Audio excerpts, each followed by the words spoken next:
Welcome everyone to Richland Media. I'm Ryan Duff, your host, and I'm joined here with Professor Erica Edwards and Professor Patrick Moore right here at Richland, and today we're going to be talking about the U.S. Constitution on its special day. Welcome. Thank you very much. So, to start off with, what exactly is the Constitution? Professor Moore?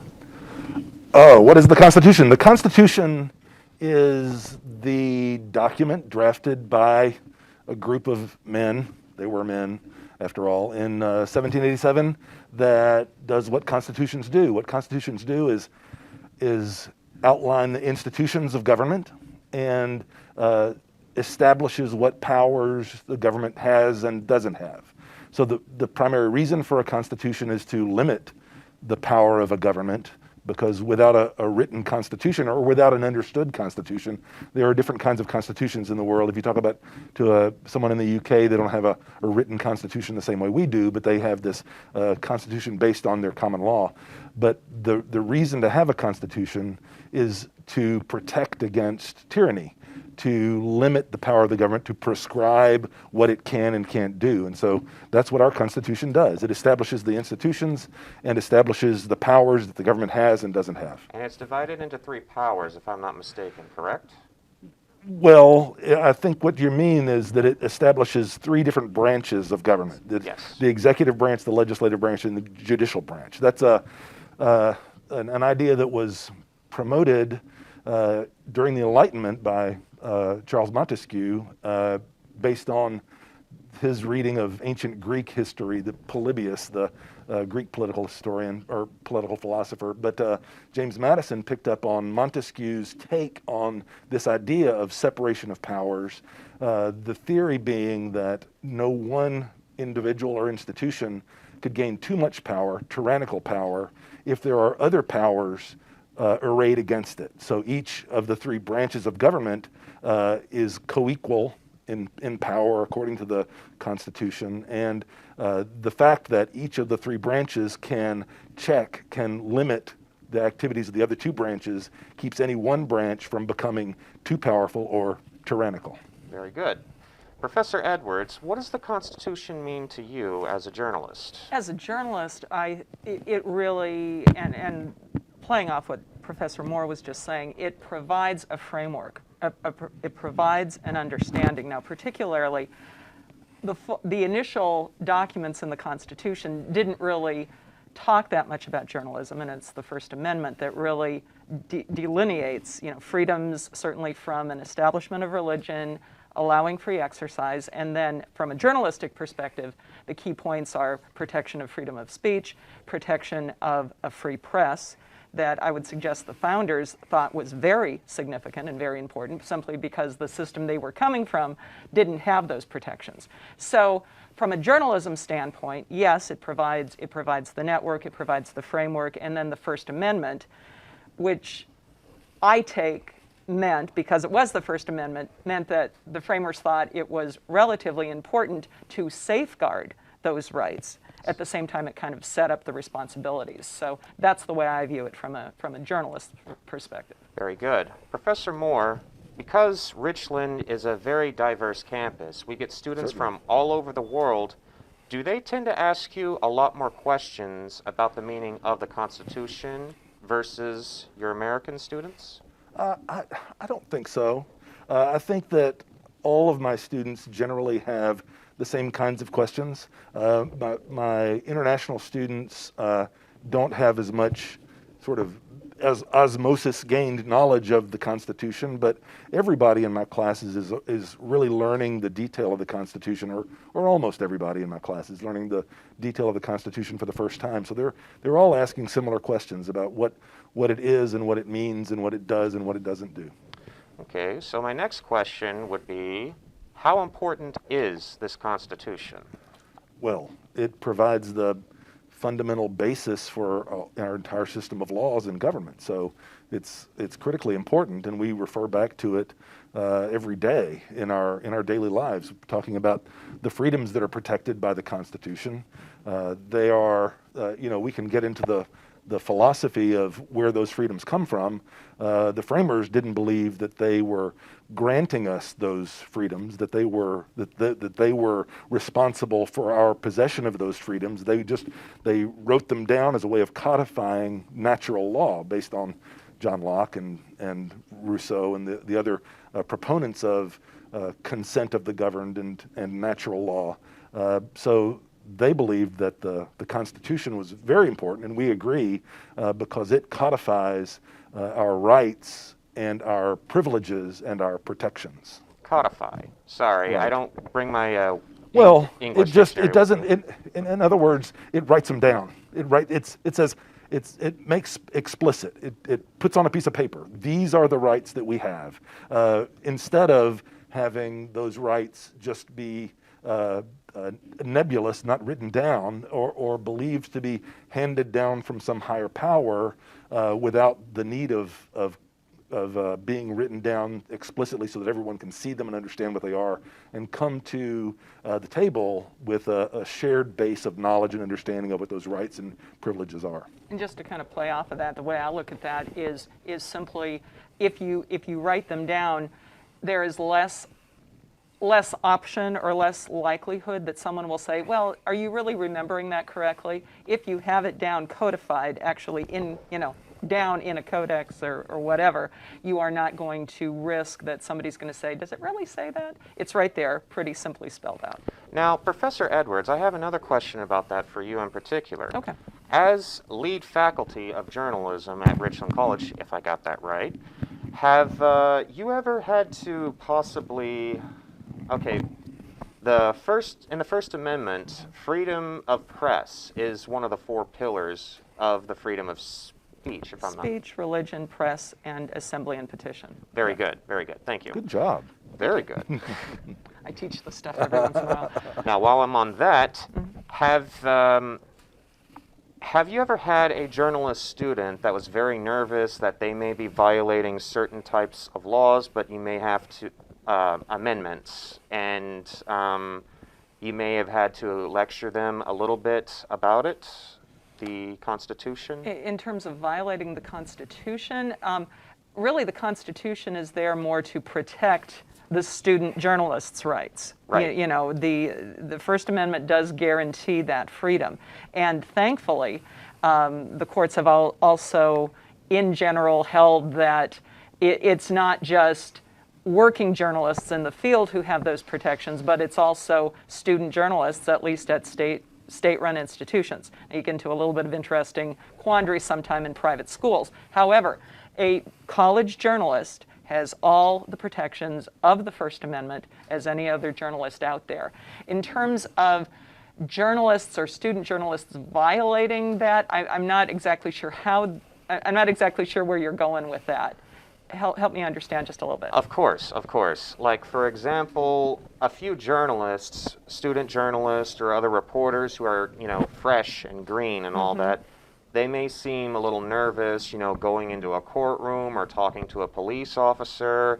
For example, some authority figures may say, hey, you can't be in here, or hey, no cameras or something.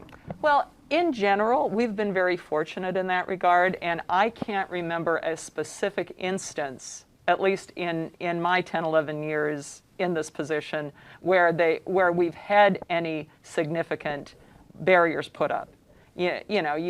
Part of my job, every once in a while folks would say, yeah, we've got students calling, what are they working on?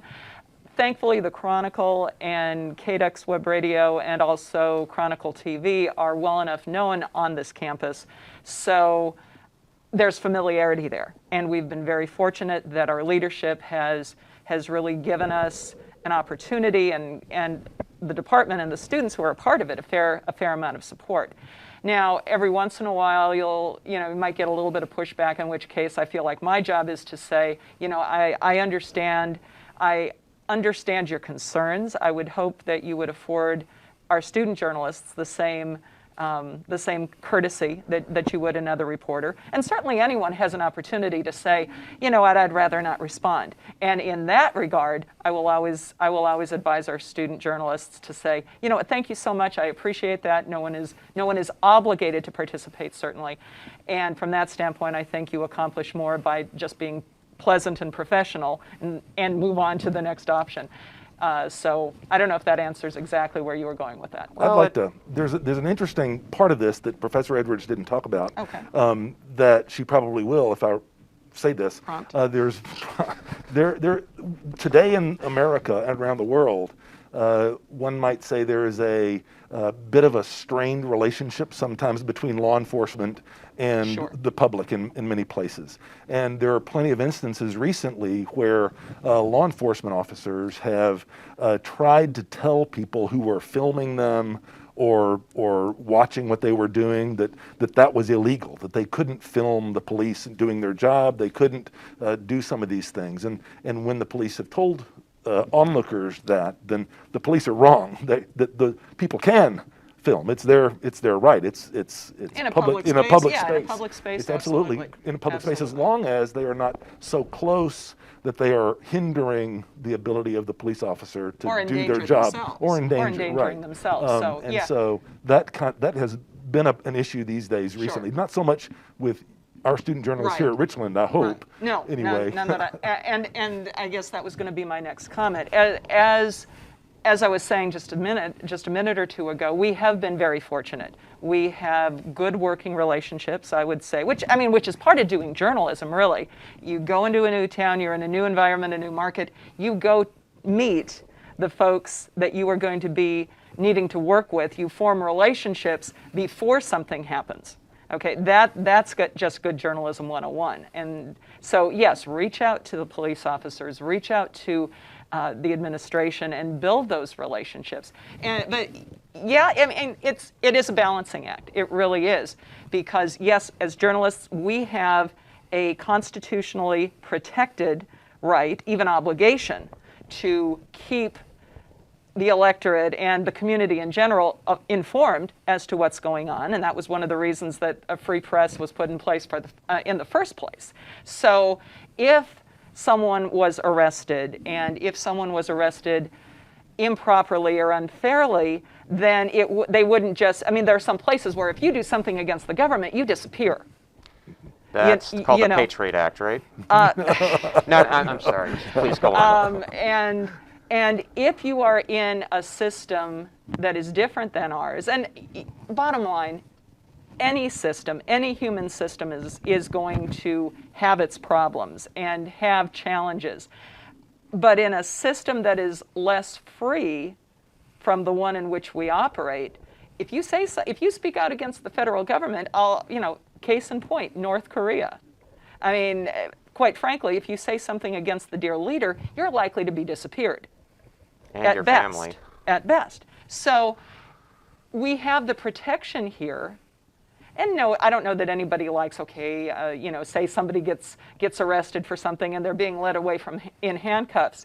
At least I can see that happening to them, rather than just the government disappearing them, which has happened in some less free, less open, less accepting of journalism under the protection of a constitution.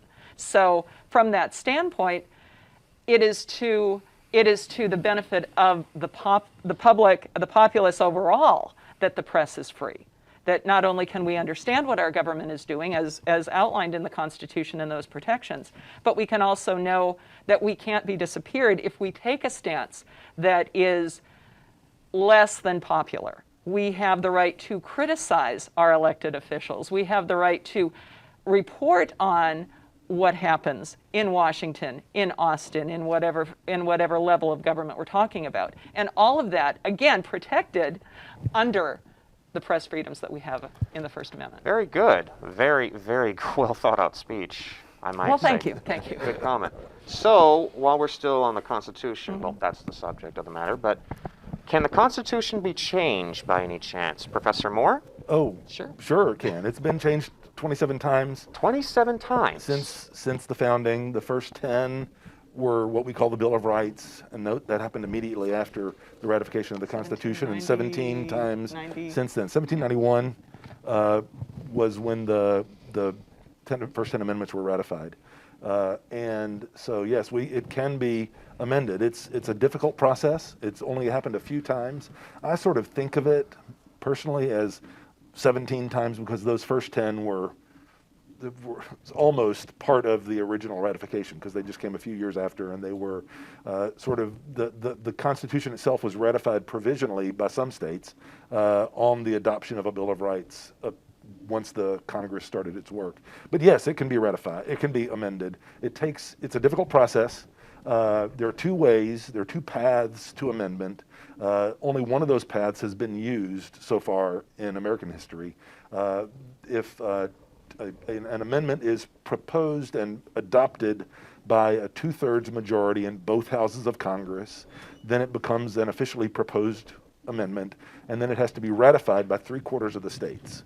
And if 2/3 of both houses of Congress and then 3/4 of the states ratify it, then it becomes part of the Constitution.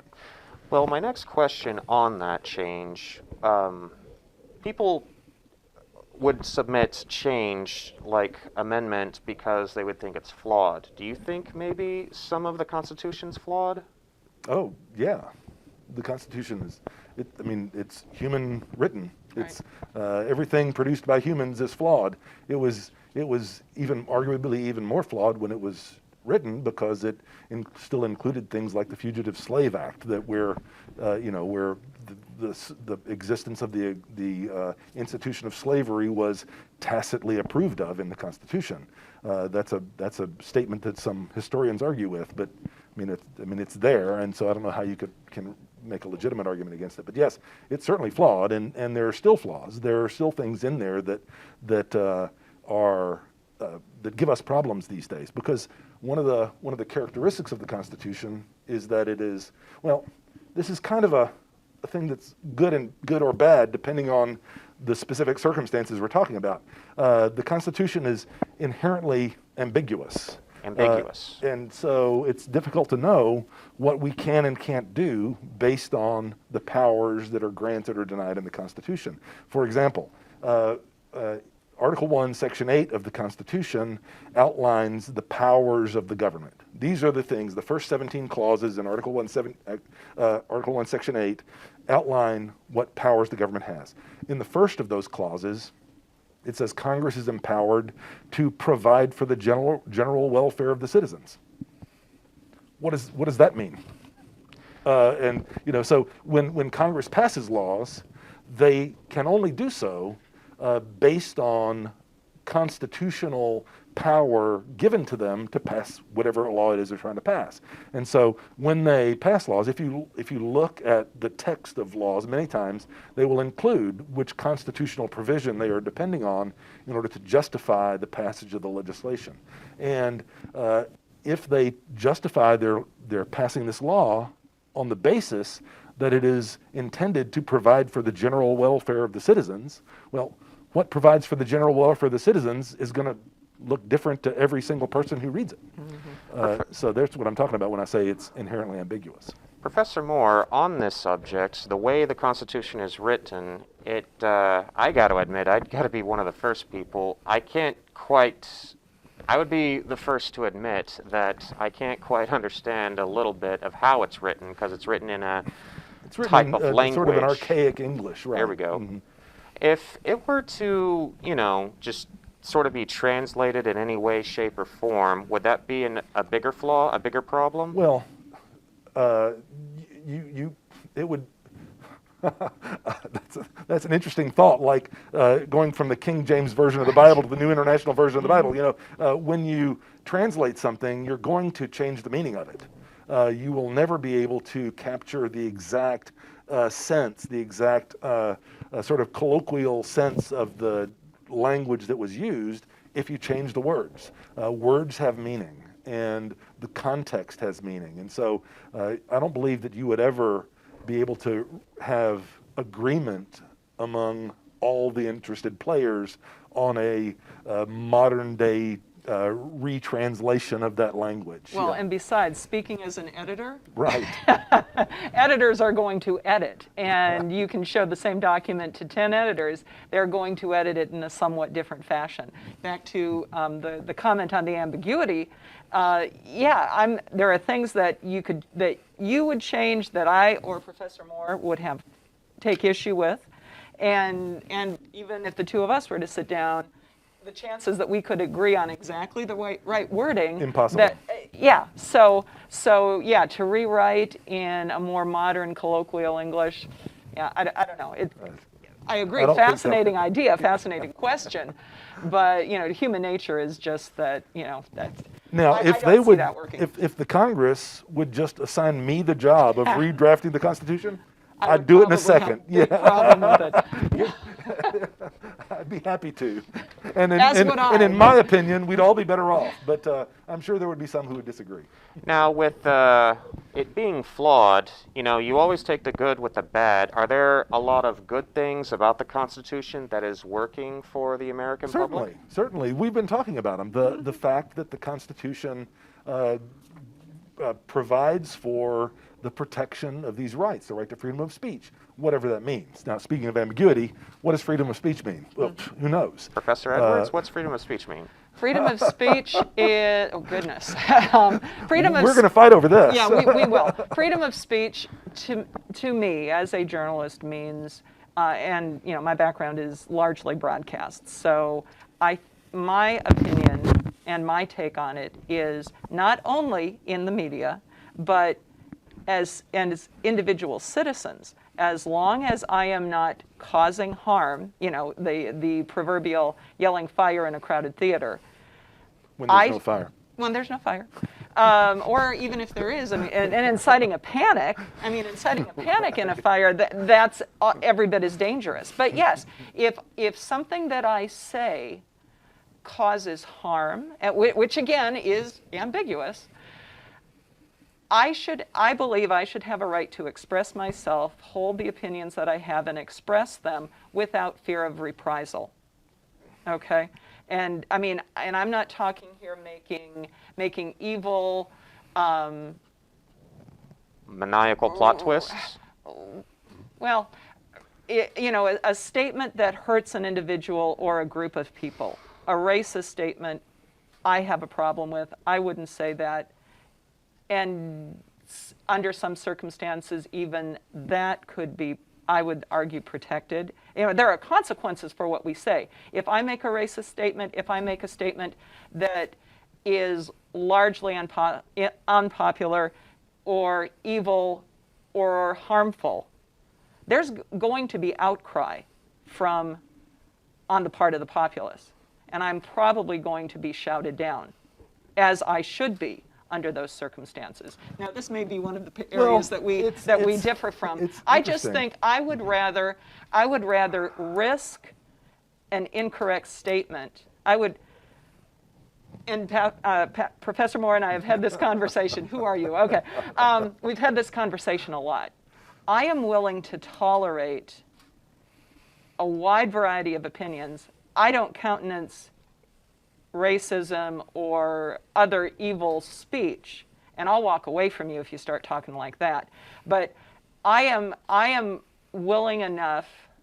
I want my right protected, and I'm not that you would, Ryan, but if you were to say something that I found reprehensible, I can turn around and walk away. Absolutely. And I am willing. I may find what you say hateful. This is Voltaire. I can never remember.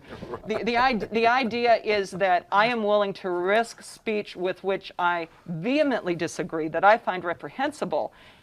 I may find what you say reprehensible, but I'm willing to defend to the death your right to say it. That was Voltaire. It was Voltaire. Good. I appreciate that. I'm just checking myself. Kind of a paraphrase, but yeah. Yeah, well, but essentially that's kind of where I come down. That's where I come down on the issue of free speech.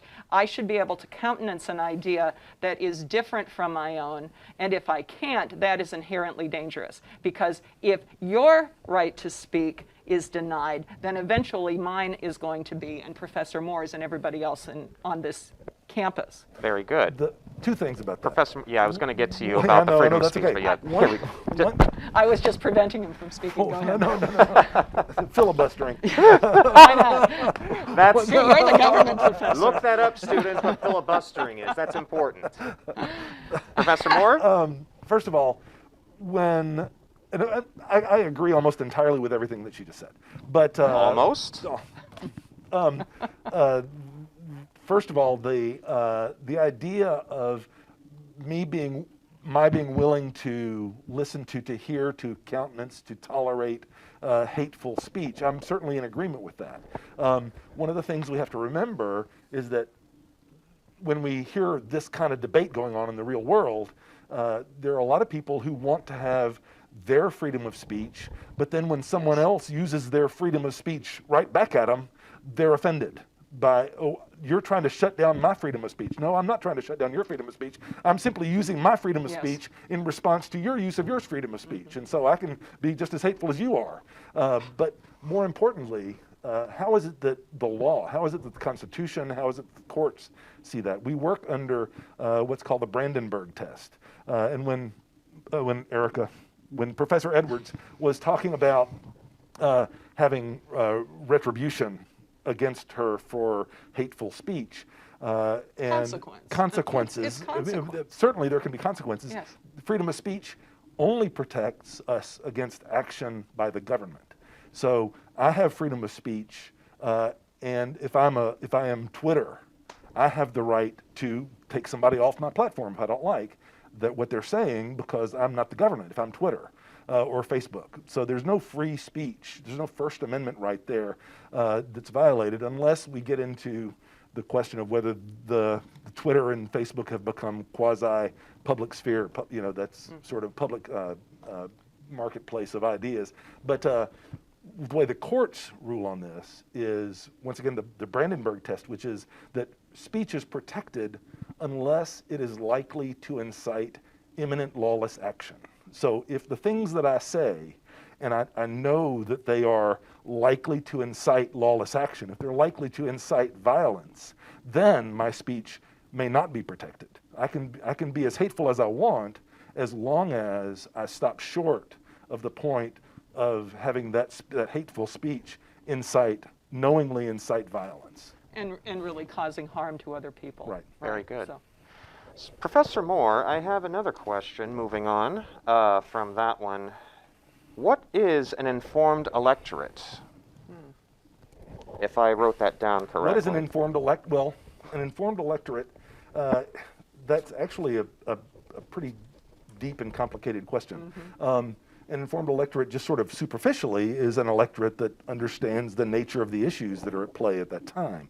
If people who are debating whether we should increase or decrease taxes, people who are debating whether we should restrict immigration more or less, the people who are debating whether we should have more gun restrictions or less. People who are informed about those issues and not simply speaking off the cuff in an uninformed way. My view, I'm an old person, Right. Terribly old. 128 counts as old, right? You wear There well. was there was a time when I was young, when I was your age, that we really only had a very limited number of sources of information. There was no internet, of course. There was a time before the internet, which you don't remember because you weren't alive. But we had ABC News, CBS News, and NBC, ABC, CBS, NBC, And we had PBS. and PBS, right? And then those we that had don't have the cable. daily newspaper, and so that was the news, and then some radio, but those were run by the same media conglomerates, and so we Americans all pretty much had a shared basis of information, and so we were arguably more informed then than we are today. That's sitting here beside a journalism professor. That's a controversial thing to say, but Not as much as you might think. since we have the internet and we have been able to shield ourselves and set ourselves up in silos, in echo chambers of information, a lot of people only know the world from within the perspective of their personally self-curated echo chamber. And so they don't have a shared basis of knowledge with their next door neighbor. So they're not informed. While I'm at it and all that, how can we get American citizens and immigrants in the U.S. to teach them a little bit about the responsibility and educate them about the Constitution? Well, they should all come take my class. And take media literacy. And take media literacy as well. Yeah. I was going to say that Erica's probably a better way to answer that question than I am. I'm happy to. I talk all the time, and I take every opportunity that I can to talk about the Constitution. But Professor Edwards is more doing that day to day. So, what would you say? Well, first of all, I'd like to backtrack just real quickly, if I can. Please. In terms of the information that we have available, we are absolutely on the same page. Both of us remember well a time before the internet, and there was, at the very least, a little bit more homogeneity of information that was spread. Now today, we've got so many sources of information, arguably more information available to all of us than in any time in history, that it can be very easy to self-select, so we are only listening to MSNBC or CNN or Fox or whatever we self-select. And yes, I don't think it's any secret that each of those outlets take a particular slant that tends to appeal to the people who watch and listen and take them in on a daily basis.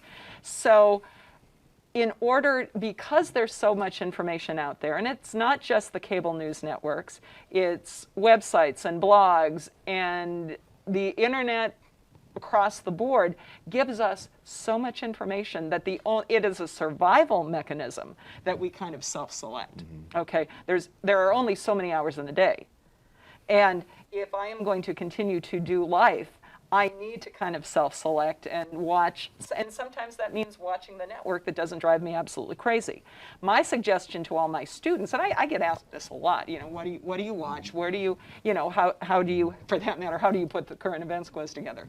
Mm-hmm. But what I tend to do is a cross-section of as many different sources as I can. The cable news networks, I tend to stay away from blogs when I'm writing quizzes, because they are essentially they are hyper curated toward the point of view of the person who put the blog together. So, and blogs aren't news. Let me just say that very, very clearly. Blogs are not news. They are based on news often, just like just like Joe Scarborough, just like Tucker Carlson, just like Nika Brzezinski. None of those people are, in the strictest sense, news people. They are commentators. They are entertainers. Okay, and so what they are putting out there is not, in the strictest sense, news. News is when you sit down and say, "Here's what happened today." All right, and anything else that happens in the 24-hour news cycle of cable news is commentary, is analysis, and that gets away from the crux of news. But in terms of how we better inform ourselves, to me it's a matter of taking in an opinion that differs from your own. If you are always an MSNBC watcher, take the plunge, watch CNN or Fox News or whatever that is. Be conscious about it. The other problem I think we have, having so much information, and you as a student and other students on this campus, as Professor Moore said, you have never known an era without the internet. I got my first email address when I was 29. Should I acknowledge that? And you probably got yours when you were 5. Or maybe 12, I don't know. Whatever it was. The problem is, it's just like asking a fish to describe water. First of all, getting a fish to talk is problematic. But understanding, we're swimming in this stuff all the time, and at least old people like us have known a world without the internet. Oh yeah. And so I think we're more conscious of it. The younger student generation, it's all you've ever known. And so it's really easy to just kind of, well, it's always been like this and we're surrounded and I'll go over to social media and get my news. Social media, you are not guaranteed to have any kind of curation and fact checking. It can absolutely just be somebody's opinion. And one opinion is just as good or just as bad as the other. Okay. And I've got one final question for you in particular, Professor Edwards. Okay. Now, with the recent riots at the U.S. Capitol and all that, and we were talking about possible changes of the amendments, Professor Moore, do you think with that action that had happened, do you think this may prompt a probably change to the amendment, for, like the first one, freedom of speech? And as a journalist, professor, would that concern you a little bit? Yeah, that would concern me quite a bit. You know, I'm not here to argue politics. No. That is not my deal. Okay. As a journalist, I'm required to keep my personal politics out of a discussion, and my view politically on any action is absolutely irrelevant. Okay.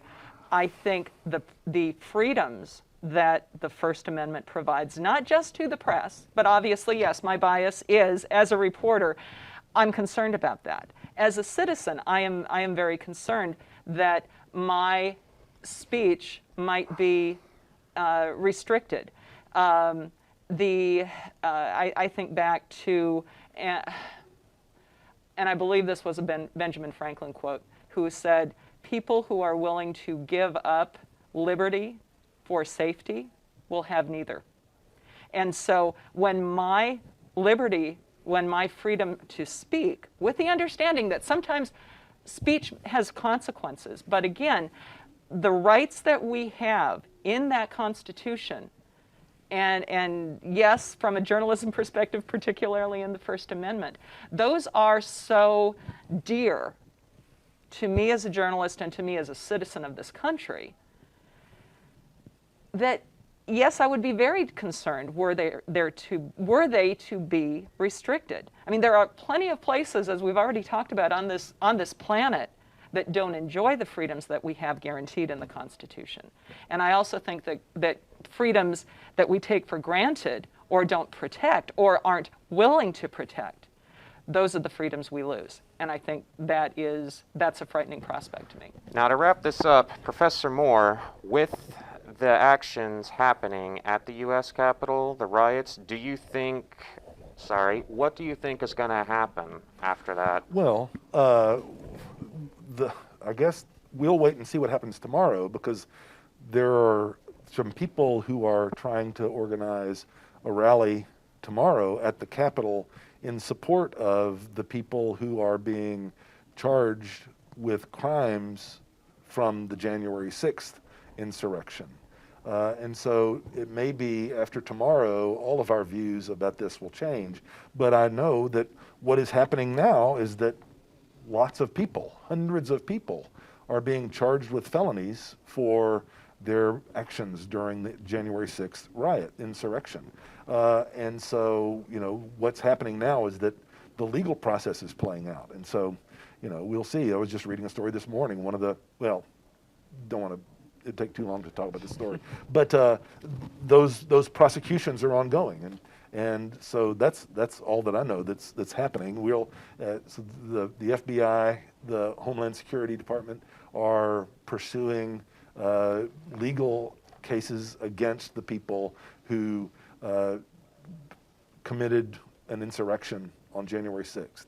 And hopefully tomorrow's rally will not be as violent. Hopefully our law enforcement will be better prepared for whatever crowd does show up tomorrow. It may be that there won't be much of a crowd because there's been so much publicity about this that some people will have been scared off. Hopefully that'll be the case, so there won't be a problem tomorrow. But January 18th tomorrow, this is not January, is it? No, it's this not. is September 18th, is the date of the support the political prisoners. And I like to put that in air quotes, because the people who are rallying tomorrow are referring to people who've been charged from their actions on January 6th as political prisoners, which is ludicrous, of course. So we'll see. Very good. So as a final thought to you students out there, the Office of Student Life has a little handbook of the U.S. Constitution that everyone can read. I encourage you to try to check it out sometime. Thank you very much for... Oh, Professor Moore has one right here. Please stop by the Office of Student Life to get your very own copy of it, or see Professor Moore, That's or right. Professor Edwards. She's got like 100 of them in her office, right? I can get a couple. And I myself wouldn't mind having 16 of those in almost every room of my house, my glove compartment, you name it, because I myself would definitely thoroughly read this. Well, that's all the time we have for today. Professor Edwards and Moore, I cannot thank you enough for joining us. Thank you. Thank you. And we'll see you soon. Good day, everyone.